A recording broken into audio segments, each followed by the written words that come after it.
India in details. Putin, India's Sanatanis, and the beginning of the end of Western hegemony. Yesterday it was Modi and Xi Jinping. Today it is Putin and PM Modi who have stolen the show. On one hand, India and Russia once again come together to send a strong message to the USA. On the other hand, Pakistan's Prime Minister is brutally mocked yet again, as observers point out his body language, that of a desperate man seeking attention. From Putin and the Sanatanis to the American reaction and to the Pakistani PM embarrassing himself once more. There is a lot to explore in today's video. To begin with, just take a look at these scenes.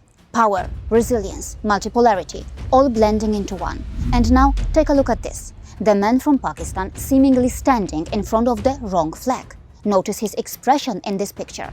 What does it look like to you? He seemed to believe that the SEO was a Pakistan-friendly domain, but it appears that PM Modi has just spoiled his party. And now the pictures the world has been waiting for. The three giants, together, in one frame.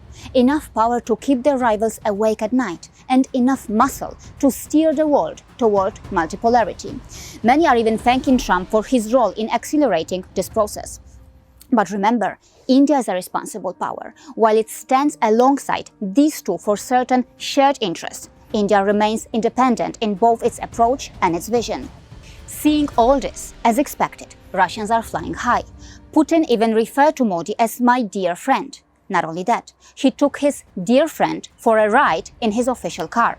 And this isn't just any car. It is described as the Russian president's official car. For Russian media outlets, this could feel like a dream come true. Take a look at this picture. Sputnik India is even asking netizens to caption the moment. Here is one attempt from a netizen. Trump deserves the Nobel Peace Prize for bringing India, Russia and China closer together. And here is the official take. Take a look. The Ministry of Foreign Affairs of Russia posting and promoting this video. Video of the day. Not just that, Russian media also mocked the EU leaders' welcome in China, contrasting it with the reception PM Modi received.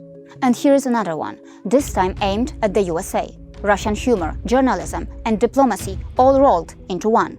Of course, many in the USA must be panicking seeing all this. But take a look at this attempt to appear calm, as if all is well. At least they can pretend, right? Here is a post from the official account of the US Embassy in India. The partnership between the United States and India continues to reach new heights, a defining relationship of the 21st century. And just when some netizens started to get a bit bored, the Pakistani PM provided the masala, a perfect comedy moment. Did he really chase Putin there? Well, you can watch and decide for yourself. As I described in my previous video, the current global geopolitics can be seen through the lens of the Ramayana.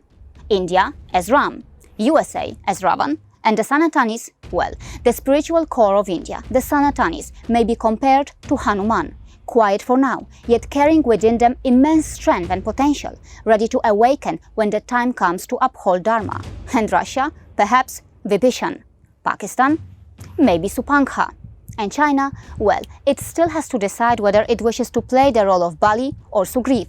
And yes, the Sanatanis who are still dormant may want to finally awaken. For instance, the Ram Mandir documentary we are working on is now 80% complete. Yet, many of you have not come forward to contribute to this historic project. A slow fundraiser leads to higher costs and further delays.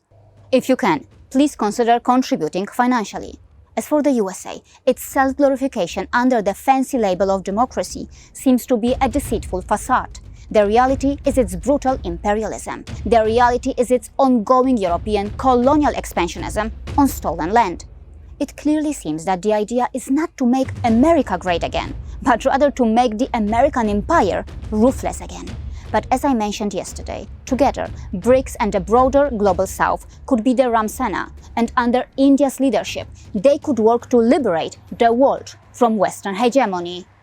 See you again.